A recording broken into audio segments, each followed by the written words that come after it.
Let's go on a little adventure. Back in time to the area of Turtle Island that is now considered coastal Massachusetts. It is the early 1600s. Europeans have settled about 15 villages. Most of these villages are populated with Europeans who originally came from the same places in England. In those early days, you could tell if a person was from Gloucester, Weymouth, or Cambridge, just by how they spoke. They spoke the same way as they had in their towns back in England. As more and more folks came to the New World, the villages became crowded. New immigrants were not able to set up farms next to their extended families. They began to spread out. In 1637, about 30 families had settled near each other. The General Court of the Massachusetts Bay Colony gave them permission to establish a new township to be called Dedham. These families did not know each other, as they had come from different parts of England or villages elsewhere in the colony. They had to listen closely to each other, because some people dropped their R's and others rolled their R's. Their cultural differences may have been wider than we might have thought. After the families in Dedham allotted fields for their crops and other areas for houses, built pens for their animals, planted their first crops, they began to think about founding the church. However, they'd been working so hard that they had not gotten to know each other well, much less have any idea of what sort of religious life they wanted to have together.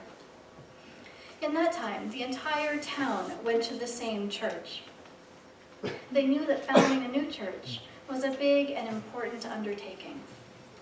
In order to get to know each other and learn how they wanted to be together in religious community, they set up a series of weekly neighborhood meetings to, quote, lovingly discourse and consult together and prepare for spiritual communion in a church society, that we might be further acquainted with the spiritual tempers and gifts of one another, end quote. The meetings were held every Thursday evening at people's houses in rotation. They adopted new rules for their meetings, the first being that they would decide before leaving each meeting what the question would be to discuss at the next meeting. This would allow everyone to think about the topic ahead of time. Second, each week the host would begin responding to the agreed upon question. Then the others spoke in turn. Each would respond to the question or raise a closely related question and speak on that, or state any objections or doubts they had concerning the other answers. The third rule was to approach the discussion humbly with an open and teachable heart and not seek confrontation. The people of Dedham continued their weekly meetings for an entire year. It is interesting to note that they did not speak about their theologies during this process. In founding their church, they began by discerning, quote, such questions as pertained to the just, peaceable, and comfortable proceeding in the civil society. Does this way of figuring things out in community sound familiar to you? I hope so, because those folks in Dedham, Massachusetts are our religious ancestors. Today, we make decisions about how we want to be together in much the same way, though perhaps with fewer meetings. The rules that they used in their discernment process are much like our covenant of healthy relationships that guide how we want to behave with each other. For example, the Dedham folks agreed to approach their discussions humbly with an open and teachable heart and not to seek confrontation. And we listen with respect and attention, and we communicate with care. They use their meeting rules as we use our behavioral covenant when working together to discern our larger purpose and promise to the world. I just want to pause for a second to explain what covenant is. A covenant is a promise, but it is the type of promise that knows that we, as human beings, break our promises from time to time. There is an expectation in covenant that we will learn from our mistakes and make amends in order to repair any harm that we have caused. Covenants with an outward focus, when broken, might cause harm to a community or a neighborhood or the planet. All covenants are entered into by choice and with consent. No one can put a covenant onto you. You choose to covenant with others. When you join a Unitarian Universalist congregation, you consent to be in covenant with the other people of the congregation and their mission and purpose in the world. And you consent also to being held accountable to the covenant when you break it.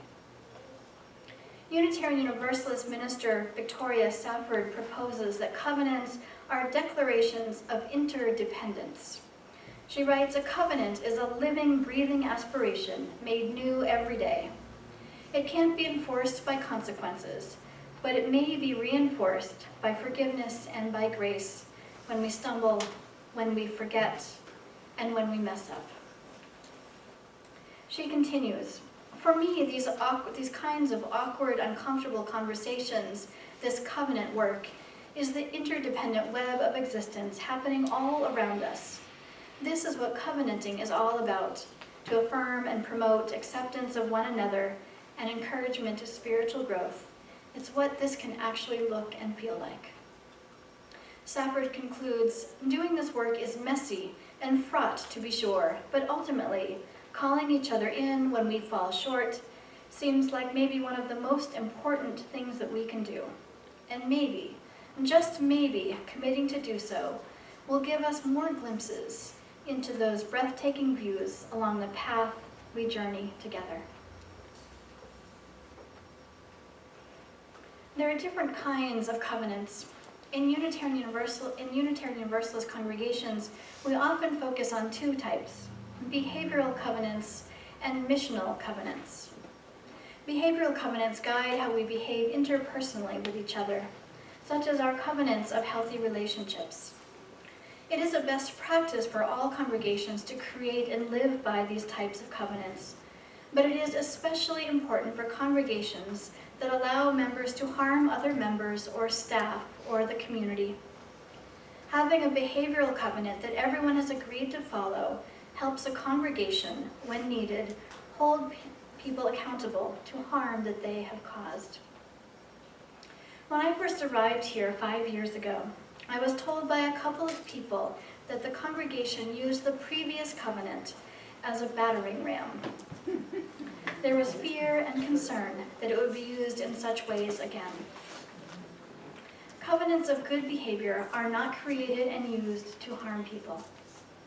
They are created and used to help prevent people from harming others.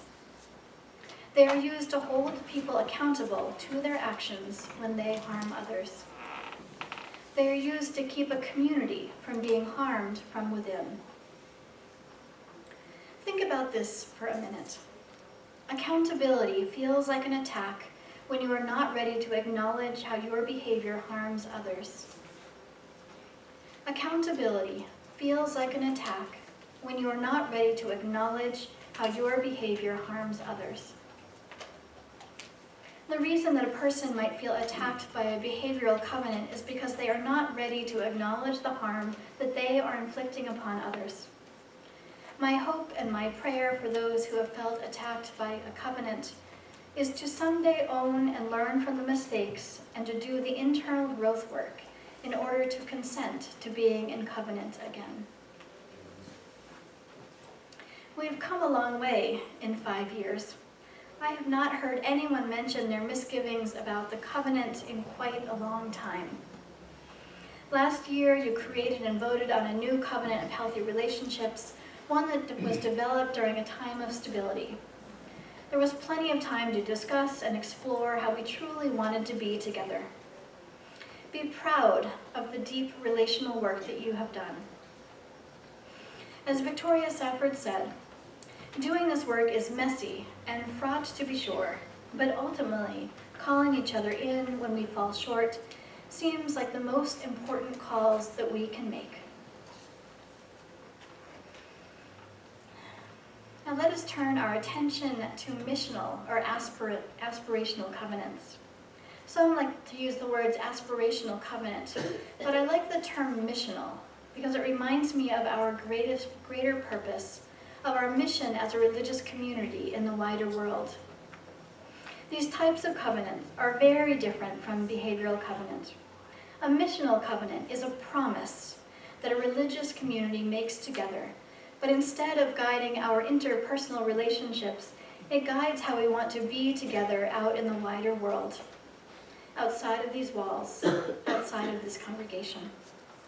It points to our purpose and mission for existing, and reminds us to work for something greater than ourselves alone.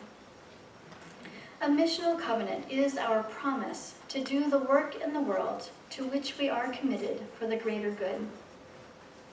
A missional covenant has an outward focus, not an inward focus. Thinking back on the video that we saw earlier, a missional covenant asks, what is this congregation's ultimate concern? What commitments do we need to make in order to live into our highest aspirations? What sacrifices are we willing to make to create and sustain communities of welcome, hope, and service? What promises do we make to the world? How do we become the people who others can count on to be on the side of love? Returning to the church in Dedham, Massachusetts, their rules for being together were in a sense like our behavioral covenant. However, that was not the goal of their discussions. Their goal was to discern their ultimate concern. They wanted to know what commitments they needed to make in order to live into their highest aspirations. They wanted to know what sacrifices they would need to make to be of service. They were making promises, making a covenant, to be a just and peaceable society. They covenanted, love is the doctrine of this church, the quest of truth is its sacrament, and service is its prayer. May we live into our missional covenant, here in this neighborhood, in this city, in this nation, and on the planet. May it be so.